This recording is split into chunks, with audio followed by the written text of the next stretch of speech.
Hello everybody and welcome to the Eververse podcast. And today we're here with episode 3, Gaze the Word. Now today is an LGBTQ History Month special because we are still in LGBTQ History Month, so don't worry. We will talk a lot about everything LGBTQ plus. I think I missed the plus off the last 2 times, but there is a plus. Before we start today, I just wanted to talk about everything that's going on in the world at the moment, or at least hint at it, because I know what's going on at the moment it's kind of frightening.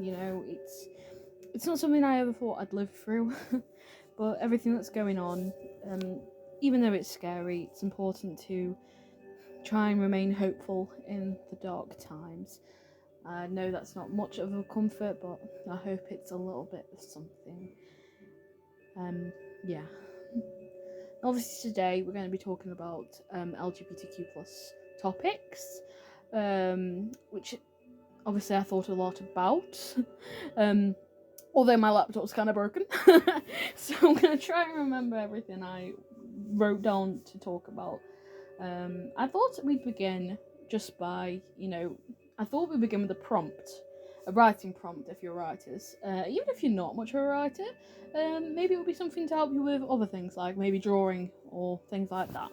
So I've actually just thought of this, so bear with me. But I would like to do a prompt about writing about a first love, about being love at first sight kind of thing.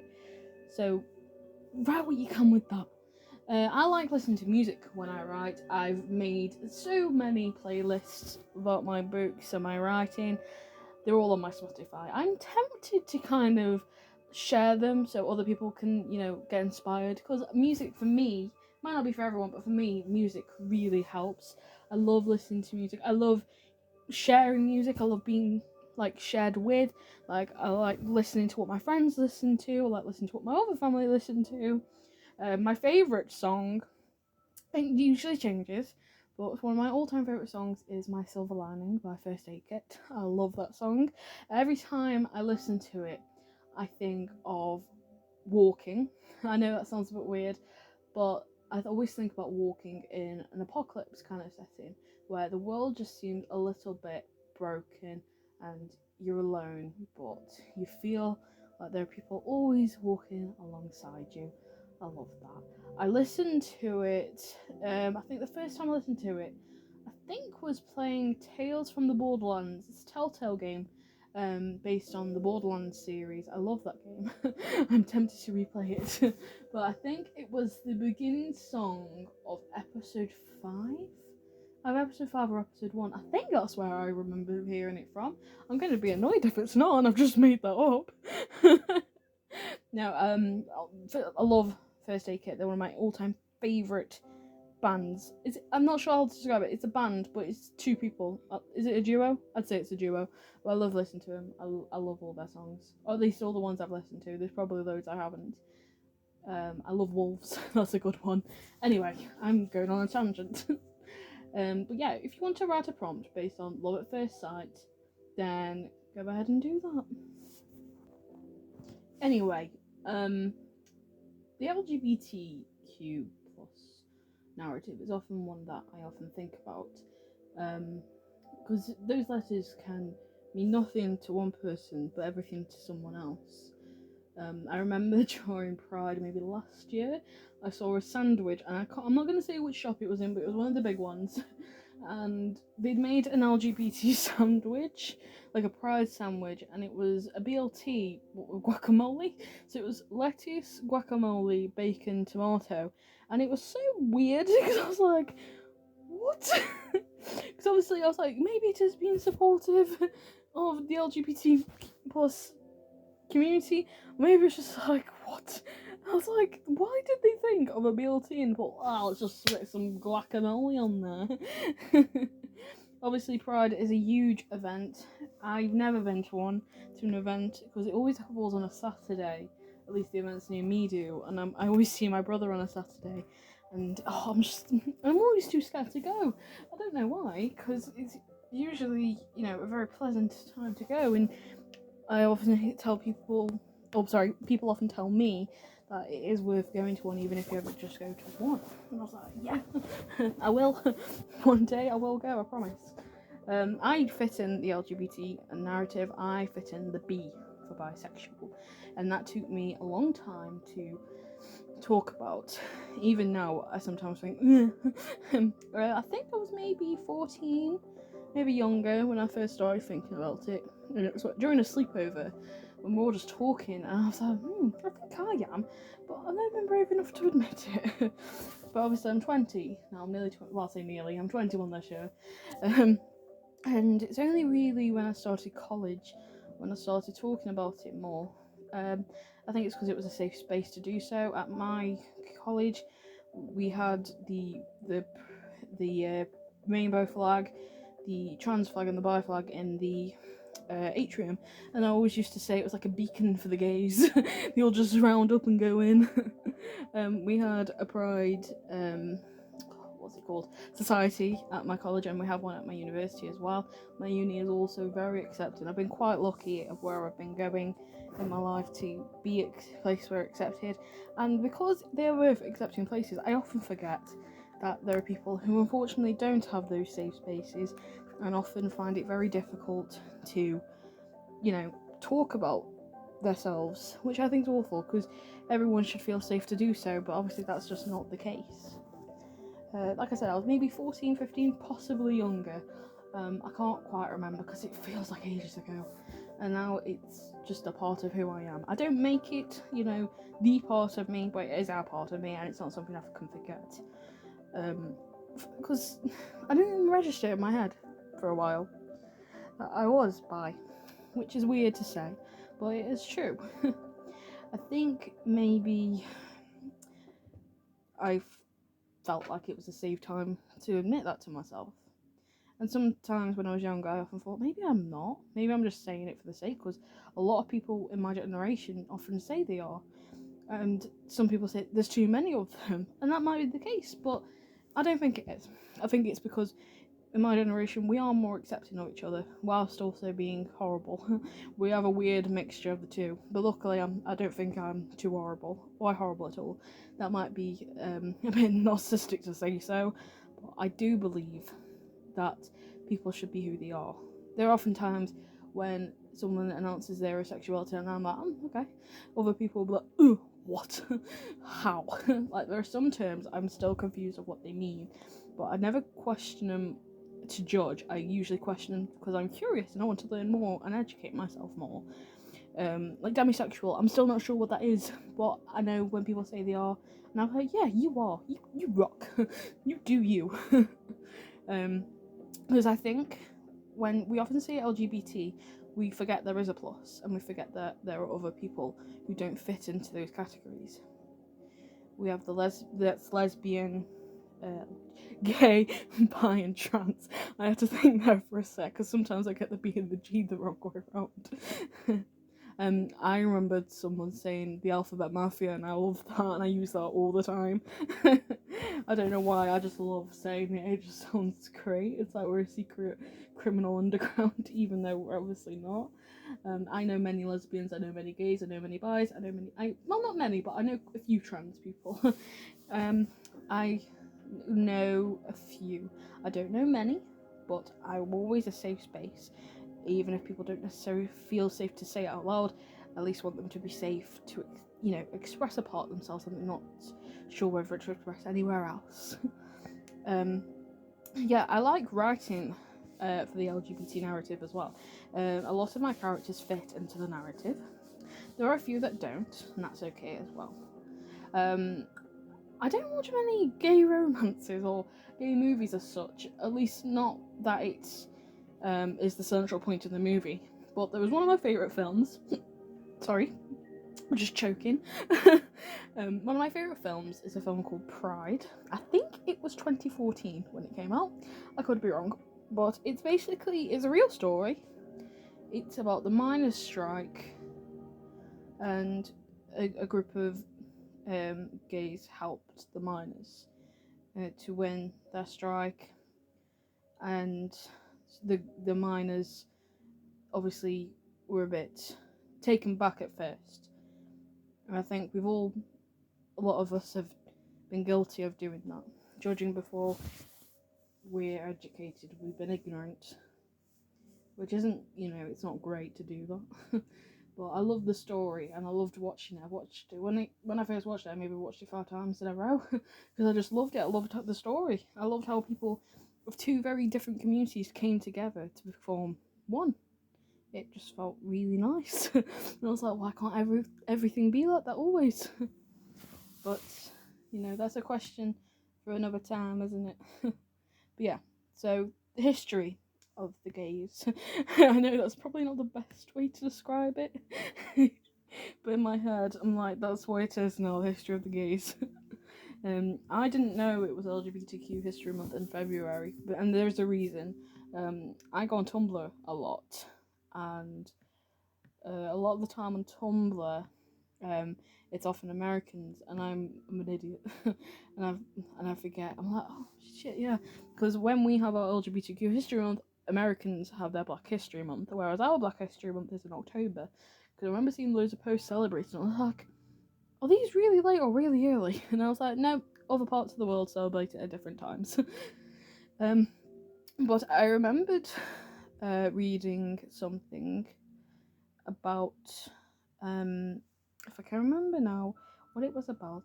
It was about a teacher who made this kind of poster thing of it. It wasn't her as such, but the way she did like these loops of paper, it formed her hair, and she's a massive like sheet for like a headband. It was awesome. And that was obviously this month.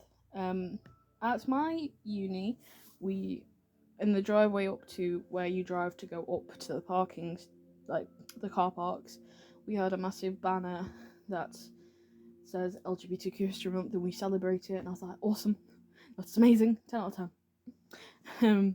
And in my university, in the atrium and all the way around, we had posters of what the different flags mean, and I was like, that's really helpful because I was confused at what some of them were. And again, that's ignorance.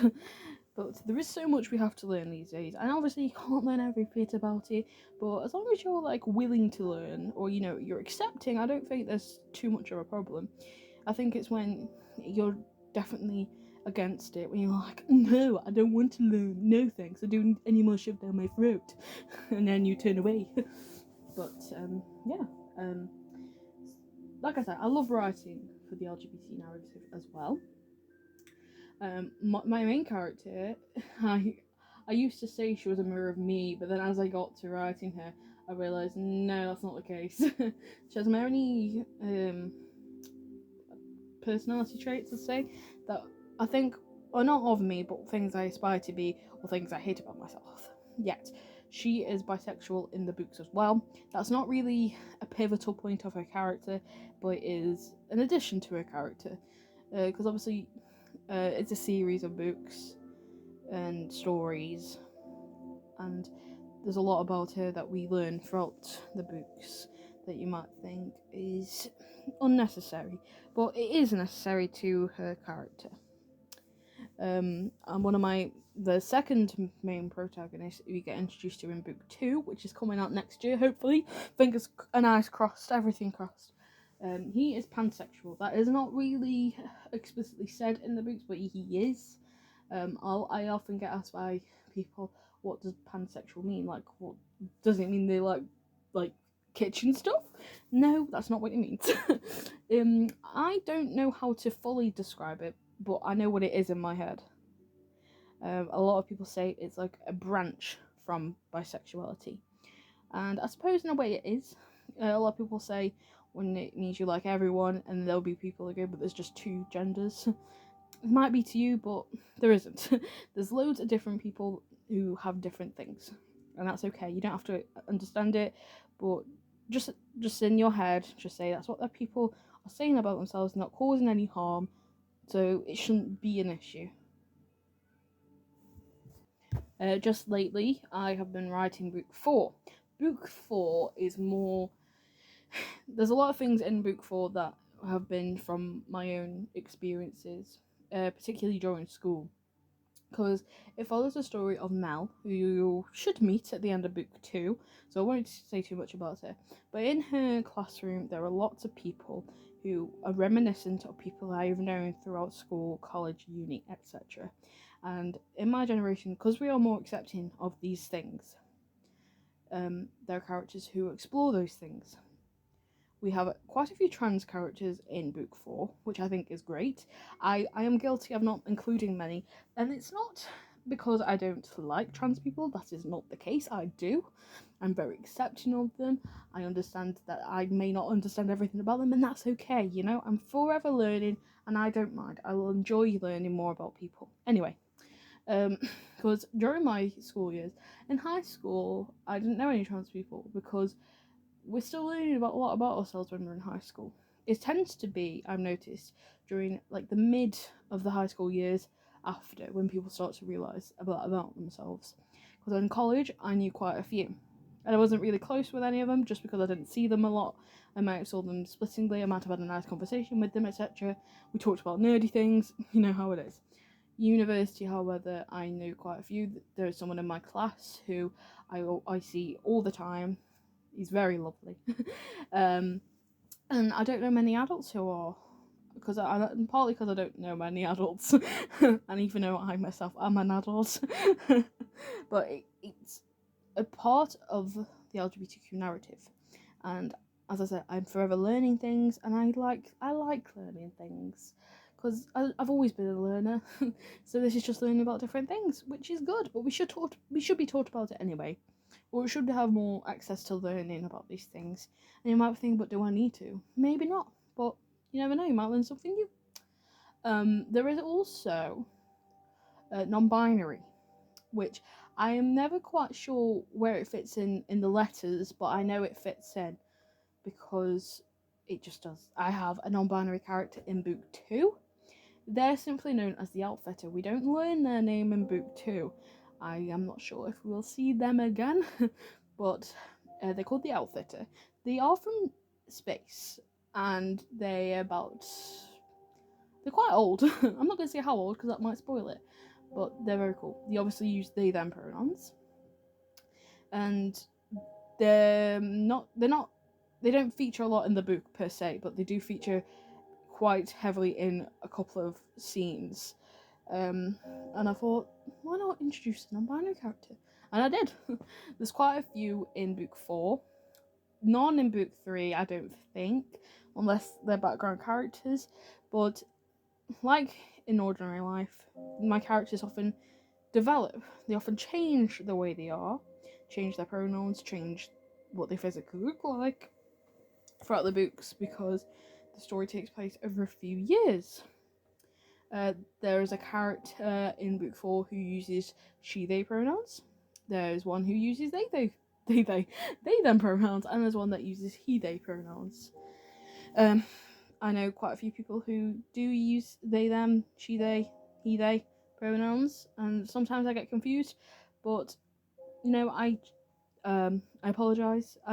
In a way, I correct myself. But etc.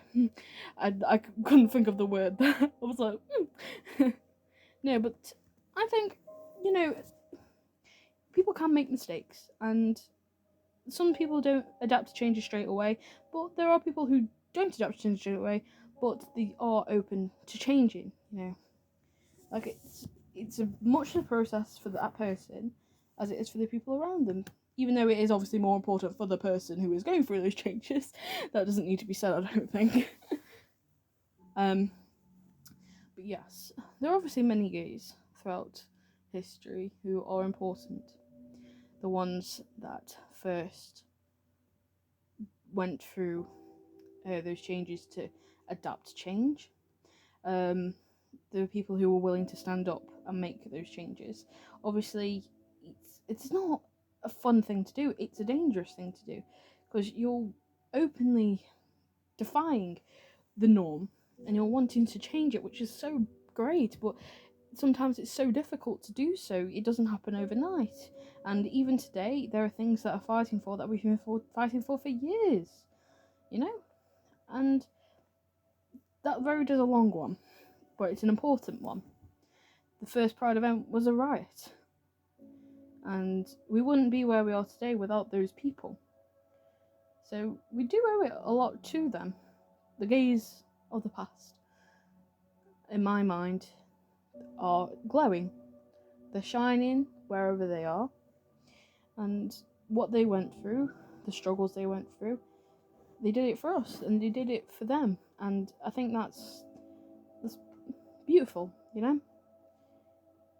Even though sometimes when I think about it too much, it makes me sad, because there are still people today who think that we, the LGBTQ community, shouldn't be a thing, like we shouldn't exist, which is wrong, because if everyone was the same, I think the world would be boring. It would be monochrome. There would be no colour or any brightness. It would just be boring, it'd be sad, and it just wouldn't be right, I don't think. But yeah. I was reading a book. I started reading a book called Wranglestone. I think it's by Darren Carlton. I'm gonna be so annoyed if I've got that wrong. I think it's Darren Carlton. Yeah, Darren Charlton, I was right. Yeah, it's called Wranglestone. It's basically a gay romance set in a zombie apocalypse, which is not something I thought I'd ever find to read, but I love that. I've only just started reading it. I'm on chapter 1, but so far it's really good. I love the front cover, which I know isn't, you shouldn't judge a book by its cover, but I think that's more to do with people than books, personally, because books need to be sold, and people like a good book, what they look like. You know what I mean? And here I have a list. It's from epicreads.com. It's the 62 LGBTQ plus YA books to read all year long. I won't read the whole list, don't worry, and it is still loading. I thought it had loaded, oops. I haven't read all these books, obviously. As much as I love reading, I don't always have time to, and I'm annoyed. I still need to finish Wranglestone. I have a to-be read list, which is longer than my arm. It's longer than both my arms put together. It is longer than me. It is awful. But yes, I hope you guys will enjoy this list. I'm just gonna wait for it to load. It's finally loaded. So here at number 1, it's a book called Pumpkin by Julie Murphy. This is part of the Dumplingverse. Let me read the synopsis for y'all. Waylon Russell Brewer is a fat, openly gay boy stuck in the small West Texas town of Clover City.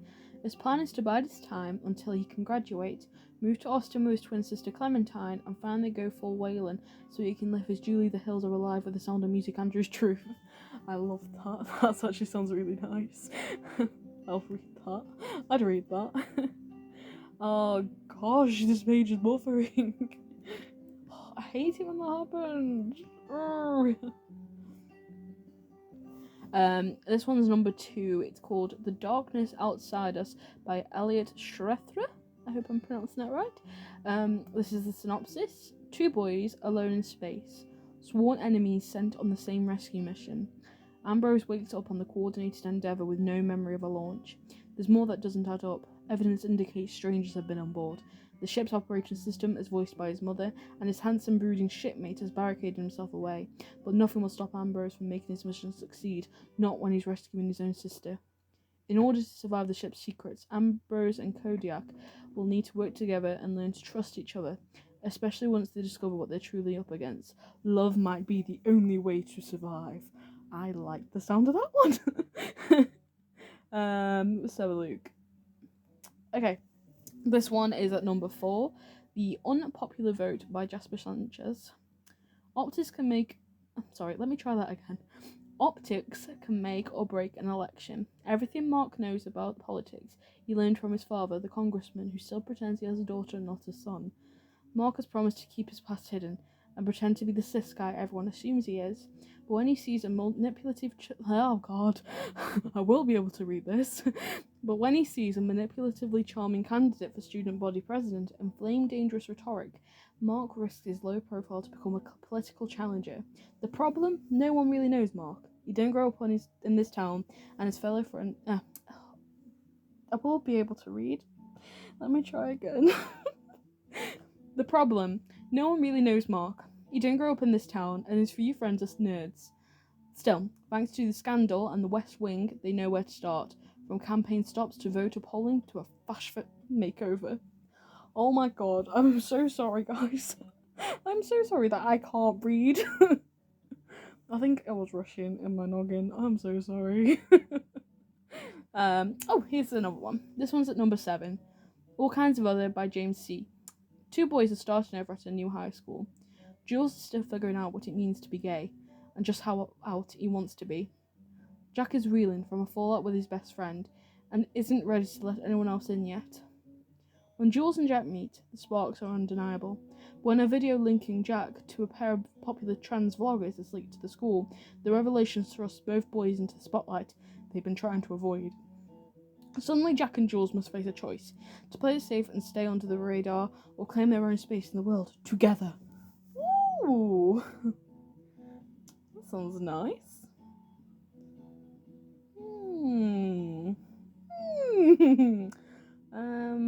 Let's have a look. And at number 12 is The Black Flamingo by Dean Atter. Michael is a mixed race.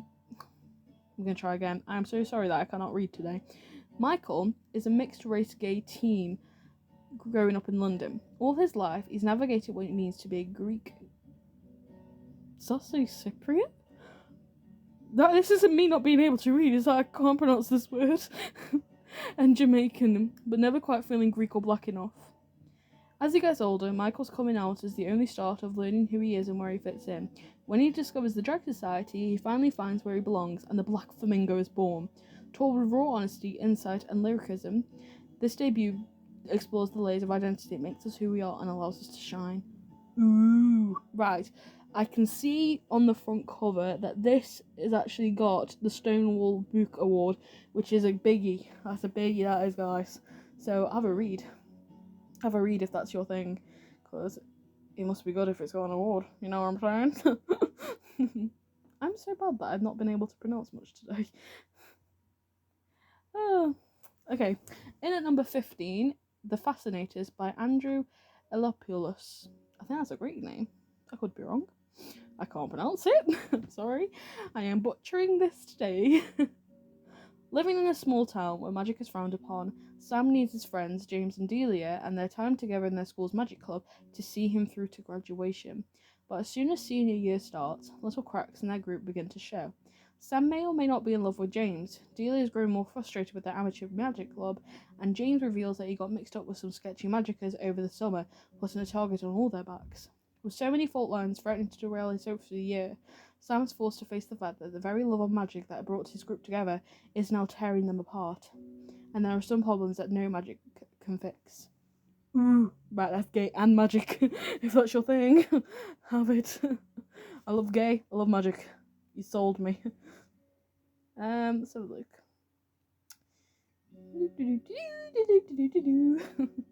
Okay, in at number 20, We Are Totally Normal by Naomi Kanaikia.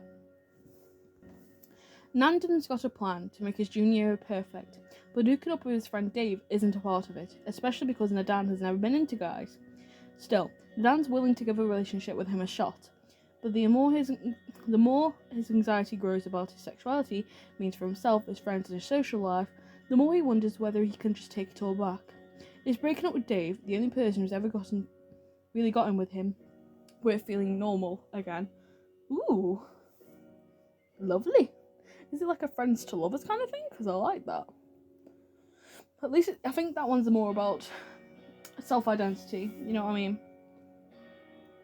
I think I know what I mean. Right, there's this one at number 22. I love the title, but I can't pronounce it, so bear with me. I haven't been able to pronounce anything today. At number 22, we have Aristotle and Dante Discover the Secrets of the Universe by Benjamin Alias Sanez. Aristotle is an angry teen with a brother in prison. Dante is a know-it-all who has an unusual way of looking at the world. When the two meet at the swimming pool, they seem to have nothing in common, but as the learners start spending time together, they discover that they share a special friendship, the kind that changes lives and lasts a lifetime. And it is through this friendship that Ari and Dante will learn the most important truths about themselves and the kind of people they want to be. Oh, I like that. That sounds nice. That is lovely. Oh, I want to read that. Oh. Okay, at number 26, we have Summer Assault by Katrina Leno. Magic passed down through generations, an island where strange magic things happen. One summer that will become legend. Georgina Fenway waits impatiently for the tingle of magic in her fingers. Magic that has touched every woman in her family. With her 18th birthday looming at the end of the summer, Georgina fears her gift will never come. Over the course of her last summer on the island, a summer of storms, falling in love, and the mystery behind one 300-year-old bird, Georgina will learn the truth about magic in all its many forms. Ooh, I like that. I like that a lot. That sounds nice. That does sound really nice. I like that one. I'm just having a look at this list. Okay, number 32, Verona Comics by Jennifer Duggan. Jubilee has it all together. She's an elite cellist, and when she's not working in her stepmom's indie comic shop, she's prepping for the biggest audition of her life. Ridley is barely holding it together. His parents own the biggest comic store chain in the country, and Ridley can't stop disappointing them, that is, when they're even paying attention. They meet one fateful night at a comic convention prom, and the two can't help falling for each other. Too bad their parents are at each other's throats every chance they get, making a relationship between them nearly impossible, unless they manage to keep it a secret. Then again, the feud between their families may be the least of their problems. As Ridley's anxiety spirals, Jubilee tries to help but finds her focus torn between a fast approaching audition and their intensifying relationship. What if love can't conquer all? What if each of them needs more than the other can give? Ooh, I like that. That sounds spicy. I like it because it kind of reminds me. Oh, wait, hold on. I think this is inspired by Romeo and Juliet, and the only reason I say that is not because of the feuding relationship between the families, but because it's called Verona Comics, and I'm pretty sure that's where Romeo and Juliet takes place, right? Big brain. Big brain. So if you like Romeo and Juliet, read that. Oh, I like that. That sounds good. I keep choking on my own air, sorry. Once and Future by Amy Rose Chapetta and Corey McCarthy. This is at number 36 and it's written by two people. I like it. I've been chased my whole life as a fugitive refugee. I'm going to try and start that again because I'm pretty sure I spelled refugee wrong. I'll start again. This is the synopsis for Once and Future by Amy Rose Chapetta and Corey McCarthy. I've been chased my whole life as a fugitive refugee in the territory controlled by the tyrannical Mercer Corporation. I've always had to hide who I am, until I found Excalibur. Now I'm done hiding. My name is Ari Helix. I have a magic sword, a cranky wizard, and a revolution to start. When Ari crash lands on older Earth and pulls her magic sword from its resting place, she's revealed to be the newest reincarnation of King Arthur. Then she meets Merlin, who has aged backward over the centuries into a teenager, and together they must break the curse that keeps Arthur coming back. Their quest? Defeat the cruel, oppressive government and bring peace and equality to all humankind. No pressure.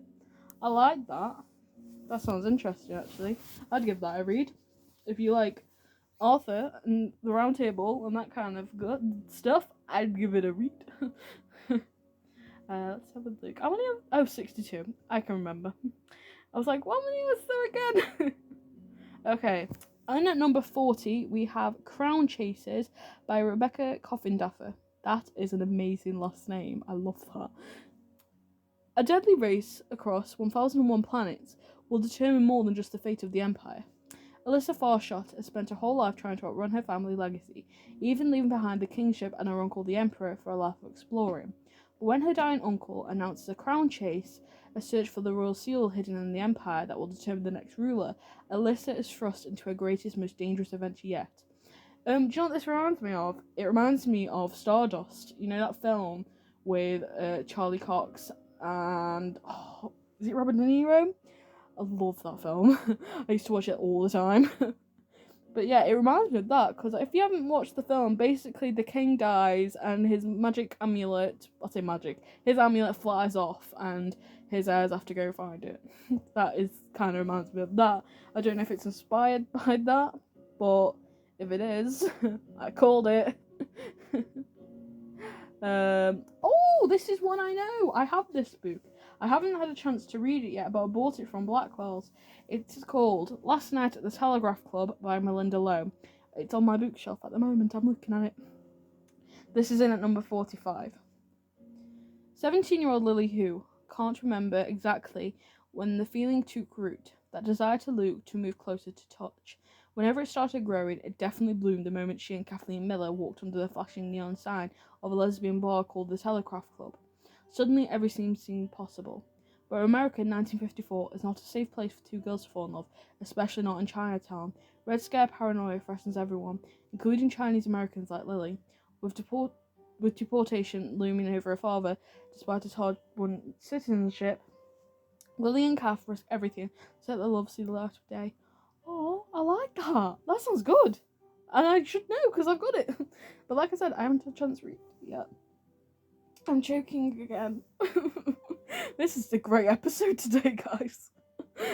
This is literally me when I'm recording my YouTube videos. Just choking on everything. So, let's have a look. Okay. 52. Out now, Queer We Go Again. Edition by Sandra Mitchell. Queer We Go Again.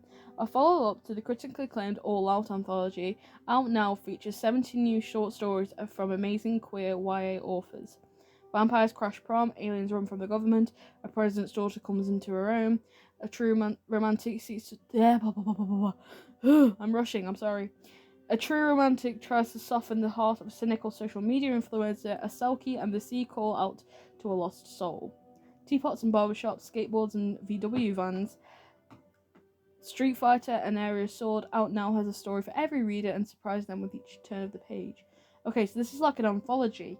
If you prefer reading the short stories, this might be more for you. If you're not really good at reading the long ones, I love a short story.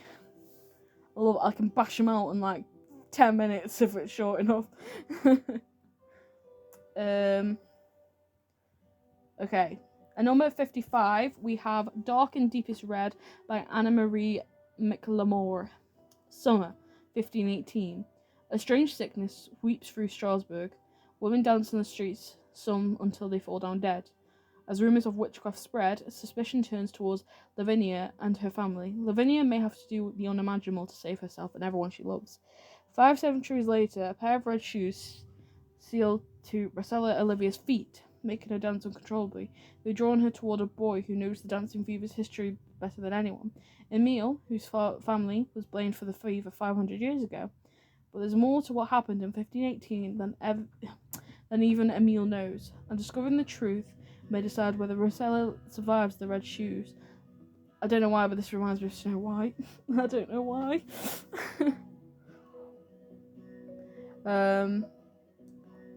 Let's have a look. Right, so we've got... Oh, hold on, we're nearly there. Okay, and the last one, number 62, is called A Dark and Hollow Star by Ashley Shuttleworth. Another awesome last name. The iron-born halfway outcast of her royal Fae family, a tempestuous fury exiled to Earth from the immortal realm and hellbent on revenge. A dutiful Fae prince, determined to earn his place on the throne, the prince's brooding guardian, burdened with a terrible secret. For centuries, the 8 courts of folk have lived among us, concealed by magic and bound by law to do no harm to humans. This arrangement has long kept peace in the courts, until a series of gruesome and ritualistic murders rocks the city of Toronto and threatens to expose fairies to the human world.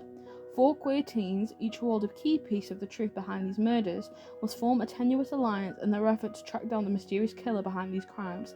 If they fail, they risk the destruction of the fairy and human worlds alike. If that's not bad enough, there's a war brewing between the mortal and immortal realms, and one of these teens is destined to tip the scales. The only question, which way? Wish them luck, they're going to need it. Ooh, that sounds spicy, I love it. Oh, I love that. I love that. That sounds amazing. Okay, that's obviously not all the 62. If you want to revel that, blah, blah, blah, blah. If you would like to have a look at this list, it's on epicreads.com. So have a gander. If you need me to post a link, I'll probably do that anyway, so don't worry. Anyway, I hope you enjoyed today. Learned a little bit more about me, and that's what we're here for. And I hope the book recommendations will help you to find out what you're going to read next. Epic Reads is a pretty good website if you want to have a look yourselves. It's got books, authors, all that kind of stuff. I like the sign for it as well. It's like a little ladder of books. It's awesome. Anyway, I hope you enjoyed today. I did. Next week's episode, I can't remember what it is. I'll be honest, I can't remember what I had planned. But I had something planned. And my notebook's somewhere else. You know what? Hold on a second. Aha! I've got it. Right. Okay. So next week we have a pretty cool episode, and it's going to require me to do some spiraling because I'm going to be talking about conspiracy theories. I love them. I might not believe them all, but I love the minds of some people. They think that must be true. So anyway, if you did enjoy today's episode, let me know. If you're watching this on YouTube, leave a like and a comment, and do subscribe if you're new. If you're watching this on Acast, give me a follow. And I'll see you guys next time. Bye for now. Bye!